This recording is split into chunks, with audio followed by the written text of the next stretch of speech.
위의 것을 구하라. 그 시리즈로 우리 한 달 동안 다짐하며 결단하며 한번 말씀을 나누고자 합니다. 첫 번째, 성령 충만한 삶을 추구하라라는 제목으로 말씀 나누고자 합니다.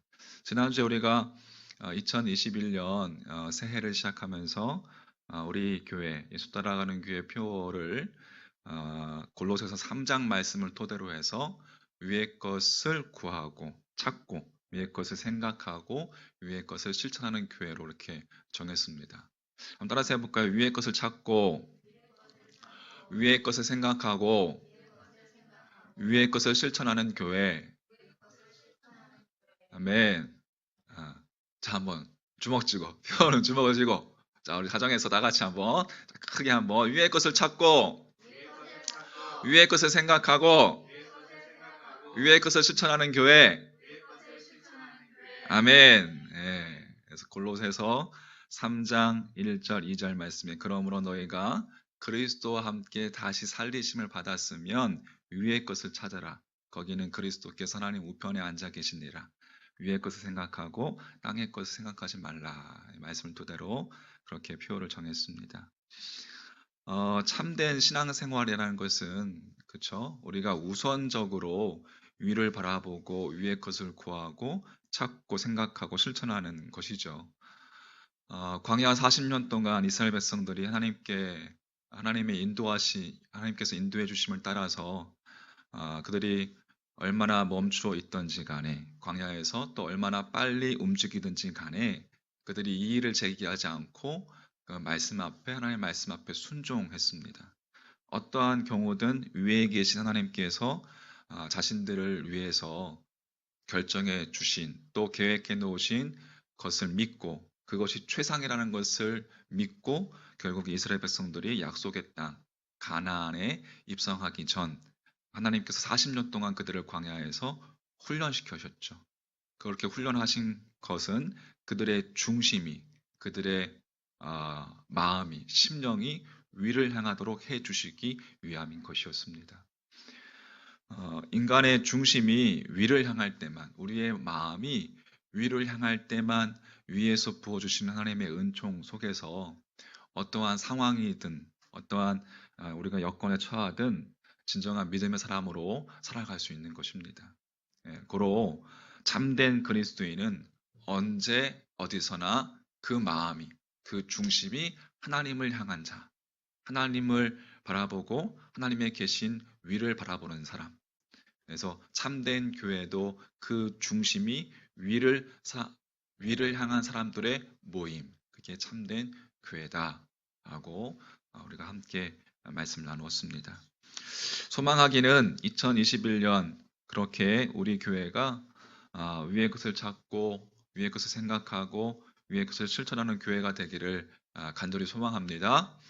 그래서 오늘부터 이 큰 타이틀을 가지고 위의 것을 구하라라는 큰 타이틀을 가지고 함께 한 달 정도 우리가 신앙적으로 올 한 해 목표를 세우고 그럼 각자 개인마다 목표를 세우십시오. 목표를 세우시고 첫 한 달 동안 하나님 주신 그 하나의 주제가 마음속에 새겨질 수 있도록 그렇게 함께 나누는 시간이 되었으면 합니다. 자, 성령 충만한 삶을 추구하라. 한번 같이 해볼까요? 시작. 성령 충만한 삶을 추구하라. 예. 창세기 1장 2절 태초에 하나님의 영이 수면 위에 운행하셨더라. 그렇게 증언하고 있습니다. 하나님의 영, 바로 다시 말하자면 성령님이시죠. 그리고 1장 26절에는 하나님께서 우리의 형상을 따라서 우리의 모양대로 우리가 사람을 만들자. 이렇게 우리라고 하셨어요. 하나님 당신 자신을. 우리. 그러니까 이제 성경에 성부, 성자, 성령이라는 그 단어는 나오지 않지만 삼위일체라는 단어는 나오지 않지만 우리는 하나님께서 성부, 성자, 성령 삼위가 하나이신 분이라는 것을 우리는 알 수가 있는 것이죠. 그 하나님께서 인간을 그렇게 지으셨습니다. 우리를 만드셨어요. 그래서 하나님은 창조주이시고 우리는 피조물. 너무나도 중요한 여러분 말씀입니다. 너무나도 중요한 명제입니다. 하나님은 창조주. 따라서 하나님은 창조주, 나는 피조물. 예, 거기서부터 여러분 모든 것이 다 시작되기 때문에 그렇습니다.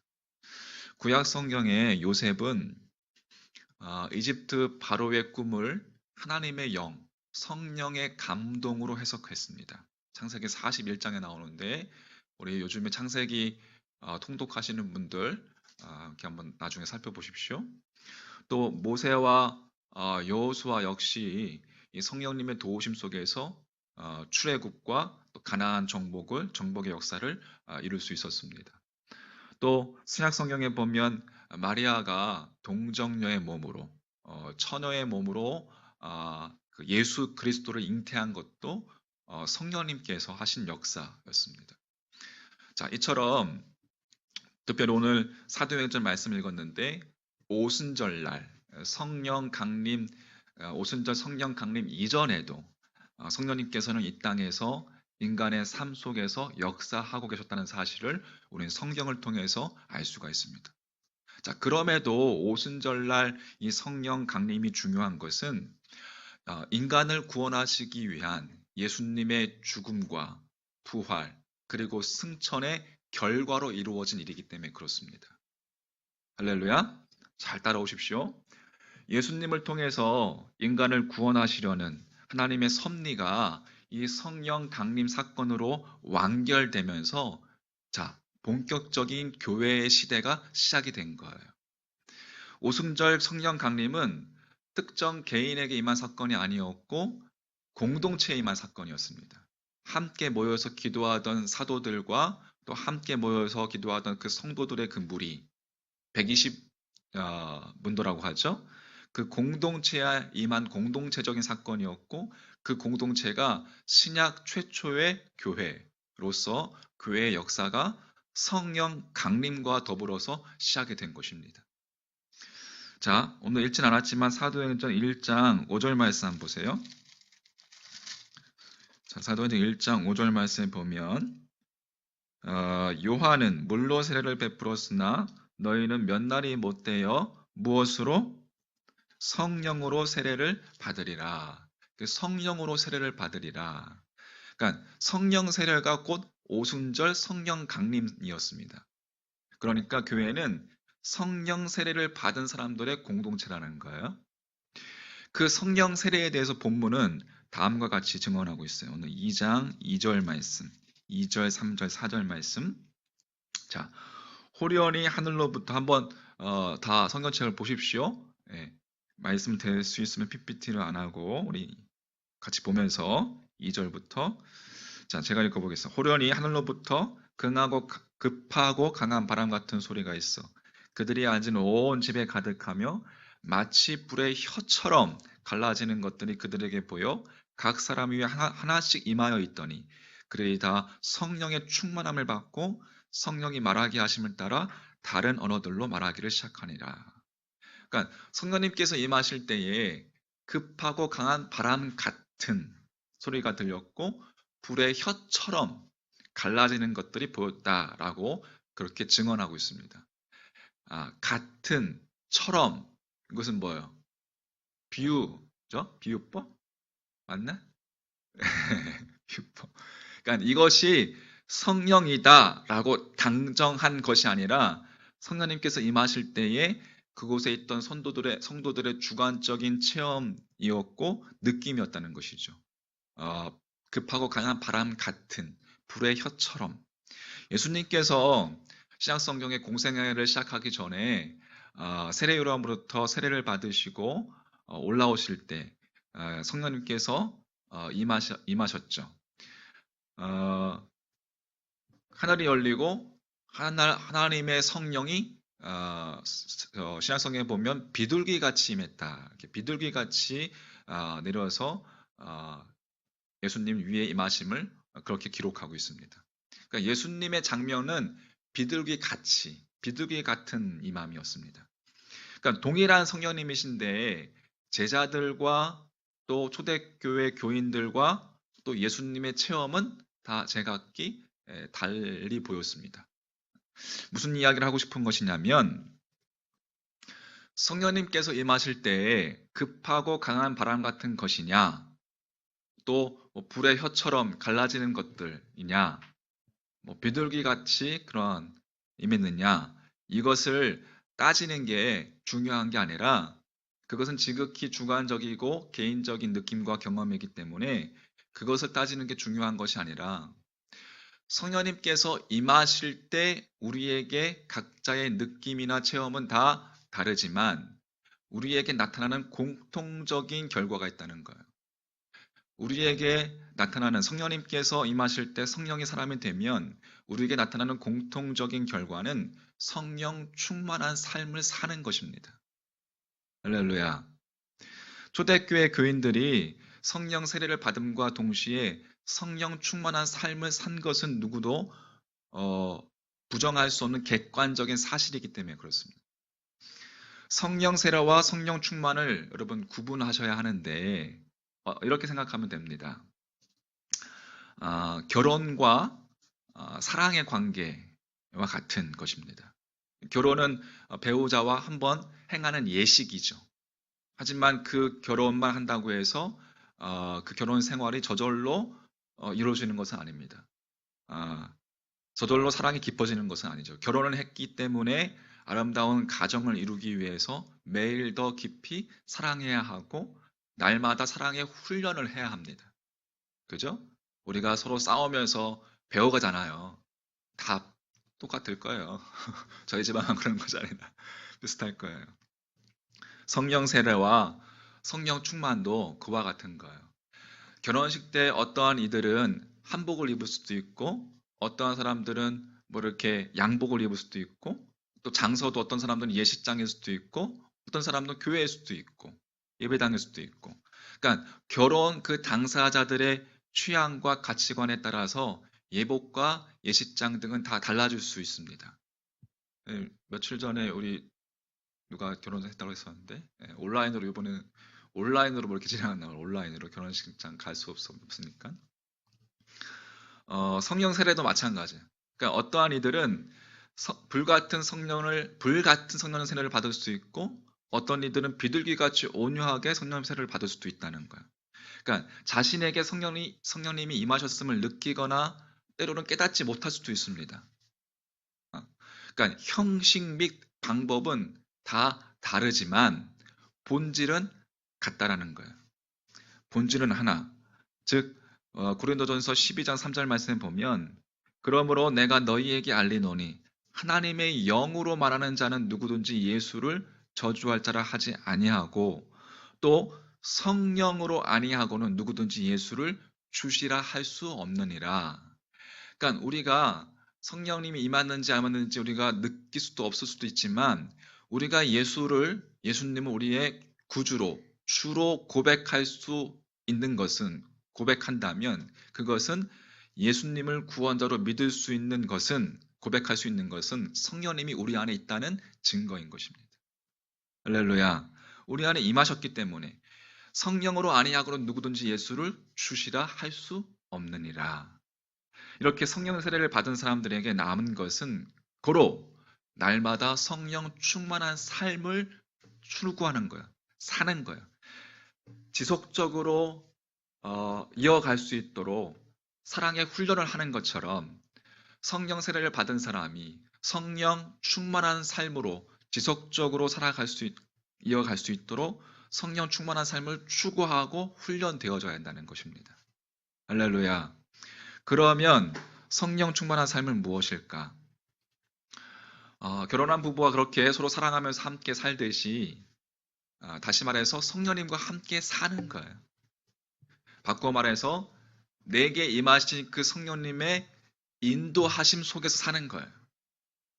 그러면 우리가 성령님의 인도하심 속에서 산다는 것은 구체적으로 무엇인가? 자, 한번 우리 말씀 한번 찾아보겠습니다. 요한복음 16장. 자, 요한복음 16장. 자꾸 찾는 훈련도 해야 돼요. 예. 자, 한번 보겠습니다. 요한복음 16장 13절 말씀. 찾으셨어요? 같이 한번 읽어볼게요. 13절 시작. 그러나 진리의 성령이 오시면 그가 너희를 모든 진리 가운데로 인도하시리라. 예, 거기까지 인도하시리니. 진리의 성령이 오시면, 그러니까 성령이 오시면 그가 모든 진리 가운데로 인도하시리라. 그러니까 성령님을 무슨 성령이라고 했어요? 진리의 성령이라고 하셨습니다. 진리의 성령. 그러니까 성령님의 역할을 우리가 진리 가운데로 우리를 인도하시는 분, 그게 성령님의 역할이었어요. 그러니까 성령님의 인도하심 속에서 산다는 것은 진리 가운데 산다는 것이고, 진리는 곧 누구의 말씀이에요? 예수님의 말씀. 요한복음 1장에 보면 예수님을 로고스 말씀이라고 그렇게 이야기했죠.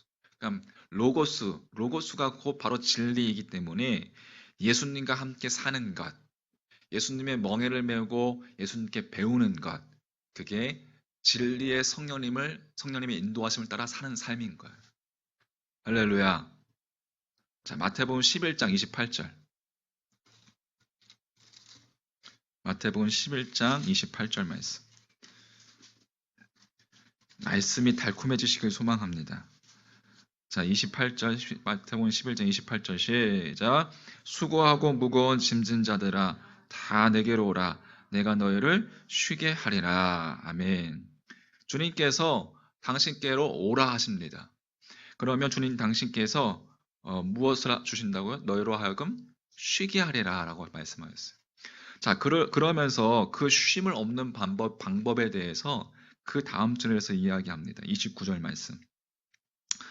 자, 마태복음 12장 29절. 나는 마음이 온유하고 겸손하니 나의 멍에를 빼고 내게 배우라. 그리하면 너희 마음이 무엇을 얻으리니? 쉼을 얻으리니. 그러니까 주님의 멍에를 메고 주님께 배울 때 우리의 마음이 쉼을 얻는다라고 말씀하고 있어요. 언뜻 생각하기에는 멍에를 매는 것과 쉬는 것과 상치되는 것처럼 우리가 보여지고 생각되어집니다. 멍에, 그럼 멍에가 뭡니까? 멍에로 번역된 헬라어는 쥐고스라는 단어인데 이것은 동물을 연결하는 장치입니다. 멍에. 그러니까 소가 수레를 끌기 위해서 뒤에 연결하는 그게 멍에가 아니라 소와 소를 연결하는 것. 어미소와 아기소를 서로 같이 연결해서 밭을 갈게끔 하는 것. 그게 멍에인 거예요, 멍에.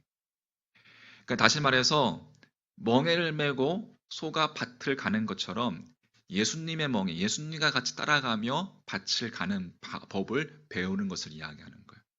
즉, 나의 멍에를 메고 예수님의 멍에, 예수님의 말씀을 의미하는 것이죠.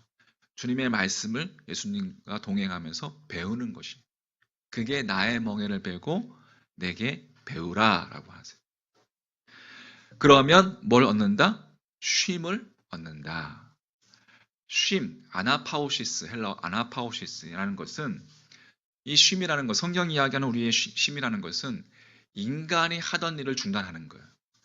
그러니까 내가 도모하던 일을 멈추는 것, 내가 옳다라고 했던 것들, 당시 바리새인과 서기관들이 이야기한 사람의 계명, 그들은 마음이 없고 그저 그 율법을 지켜야만 했던 그것이, 그래서 그 바리새인들이 그 모습이었죠.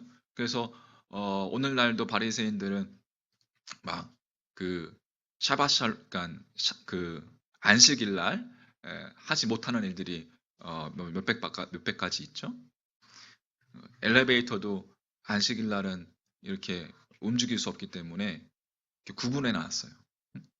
그러니까 그 사람의 계명, 그 율법을 멈추고 예수님께 배우는 삶을 살게 되는 것, 예수님께 배우는 것, 그것이 참 쉼이라는 거예요. 쉼. 한마디로 이야기하자면 성령 충만한 삶은 성령님의 인도하심 속에서 예수님의 말씀 속에 거하며 그 말씀을 따라 사는 것, 그것이 성령 충만한 삶이다. 할렐루야. 말씀을 떠나서 신비한 능력을 행하고 밤을 새워가며 기도하는 것이 성령 충만한 삶이 아니라, 신비한 능력이 없을지라도 밤을 새워가면서 청상유수처럼 우리가 기도하지 못할지라도 날마다 매일매일 하나님의 말씀, 예수님의 말씀을 따라 사는 사람이 성령 충만한, 진정한 성령 충만한 사람이라는 것입니다. 할렐루야. 요한복음 5장에 보면 안식일에 베데스다 영목가에서 병자를 고치시는 예수님의 모습에 대해서 나옵니다. 근데 그 모습을 본 바리새인들이 안식일에 병자를 고쳤다고 예수님을 향해서 막 이러한 일을 안식일에 이러한 일을 했다고 해서 막 주님을 막 박해합니다. 그런데 주님께서는 말씀하시죠. 내 아버지께서 일하시니 나도 일한다 라고 말씀하셨어요. 그러니까 안식일에 병든 자를 고치는 것은 예수님의 그 같은 행동은 병든 자는 이스라엘의 병듦을 말하는 것이에요. 그러니까 안식일이라는 것은 안식은 모든 것을 다 온전케 하는 날이죠. 그 병듦에서 고침받는 날, 주의 말씀으로 회복되는 날, 그게 안식일이고 그게 참 쉼의 의미인 거예요. 할렐루야.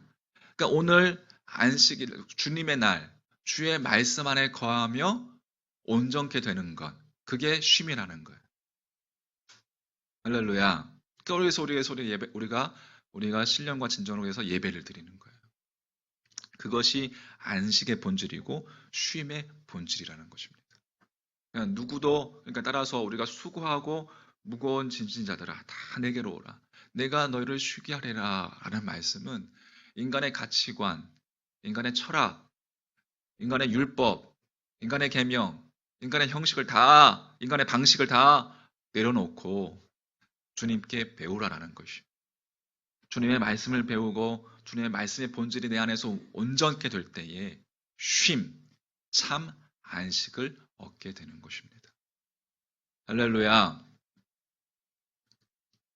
그러므로 여러분 우리가 함께 대면할 수 없고 또 흩어져서 예배드리지만 여러분 있는 그 자리에서 말씀에 집중하시고 주님께 이 말씀을 통해서 그 말씀 안에서 쉼을 누리고 그렇게 우리가 다시금 그 말씀에서 쉼을 누리고 힘을 얻고 그렇게 한 주를 시작하는 것, 그게 오늘 주일의 본질인 것이죠. 할렐루야. 예수님께 배워야 합니다. 예수님은 우리를 가르쳐 주시는 분이세요. 예수님이 어떠한 분이십니까? 예수님이 나를 죄에서 건져내신 구원자이시지만 구원자라는 이미지가 우리는 강해요.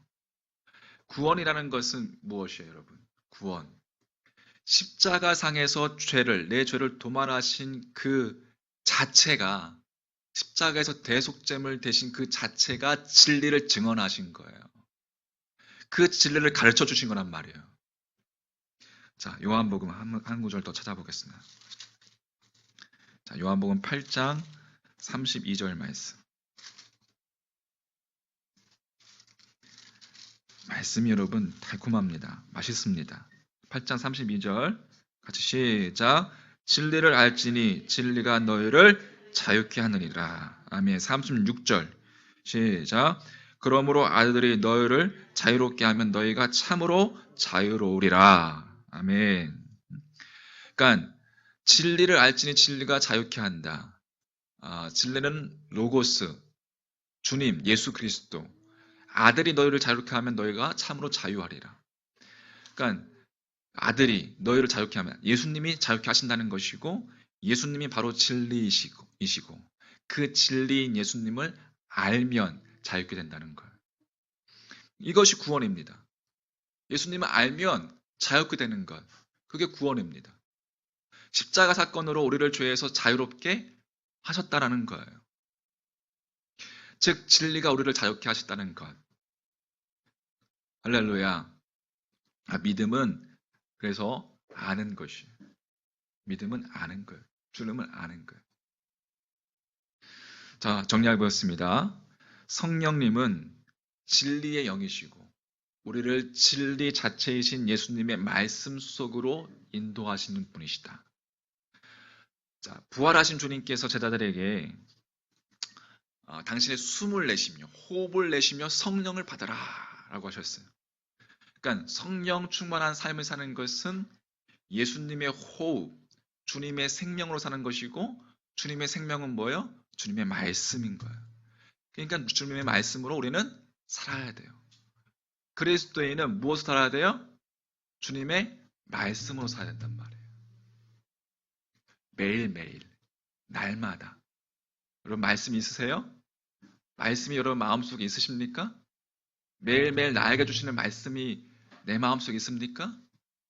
여러분 우리가 두렵고 때로는 우울해지고 또 우리 삶 가운데서 여러 가지 어렵고 근심과 걱정에 사로잡힐 때가 있는데 그럴 때 우리가 한번 돌아봐야 돼요. 나 자신을 돌아보고 내 안에 말씀이 있는지를 돌아봐야 돼요. 왜? 말씀이 생명이기 때문에. 말씀이 내 안에 살아 움직이면 나는 생명력 있게 살아갈 수 있는 삶이 될 수 있는 거예요. 할렐루야. 그러므로 말씀을 사모하십시오. 말씀이 곧 생명이기 때문에 그렇습니다. 성령님의 도우심 속에서 주님의 말씀으로 생명으로 살아갈 때 우리들의 삶이 날마다 새롭고 날마다 주님 주시는 평강이 넘치게 될 줄 믿습니다. 우리의 곁에 찾아오셔서 평안할지어다. 그것도 한 번만 얘기하는 것이 아니라 평강이 너에게 있을지어다. 평강이 너에게 있을지어다. 라고 말씀하시는 여러분 그 주님의 그 말씀을 받아 먹으십시오. 평강이라는 그 단어가 살아서 내 안에 들어오기를 주의 이름을 간절히 축원합니다. 어떠한 상황 속에서도. 하지만 여러분 미천한 우리가 어찌 감히 예수님의 말씀으로 살 수 있겠습니까? 우리의 힘으로는 전혀 불가능하지만 그렇기 때문에 성령을 구해야 한다는 거예요. 성령님께서 우리와 함께 하실 때는 가능합니다. 주의 말씀으로 살 수 있습니다. 할렐루야. 나는 길이요 진리요 생명이라 하신 그 예수님의 생명의 말씀 속으로 우리를 인도해 주시는 성령님이 여러분과 함께 하시기를 주의 이름으로 축원합니다. 성령 충만한 삶을 추구해야 하는 이유입니다. 정리합니다. 위의 것을 구하라. 오늘 첫 번째 시간 성령 충만한 삶을 추구하라. 그렇게 성령님의 도우심으로 주님의 말씀에 힘입어서 주님으로 호흡하며 주님의 생명을 또 주님의 인격을 주님의 마음으로 충만해지는 여러분과 저의 심령이 되기를 간절히 소망합니다. 그때에 비로소 주님의 새 생명을 덧입은 우리 모두 새해의 진정한 감격을 2021년 새해 내게 주신 이 시간들의 진정한 감격을 누리게 될 줄 믿습니다. 할렐루야. 우리 함께 찬양하. 허무한 시절 지날 때 깊은 한숨 내쉴 때 그런 풍경 보시며 단식하는 분 있네. 그와 같이 너희를 버려두지 않으리. 내가 너희와 영원히 함께하리. 처음부터 허무한 시절 지날 때 깊은 한숨 내쉴 때 그런 풍경 보시며 단식하는 분 있네. 그와 같이 너희를 버려두지 않으리. 너희와 영원히 함께하리라. 성령이 오셨네. 내 주에 보내신 성령이 오셨네. 우리 인생 가운데 친히 찾아오셔서 그 나라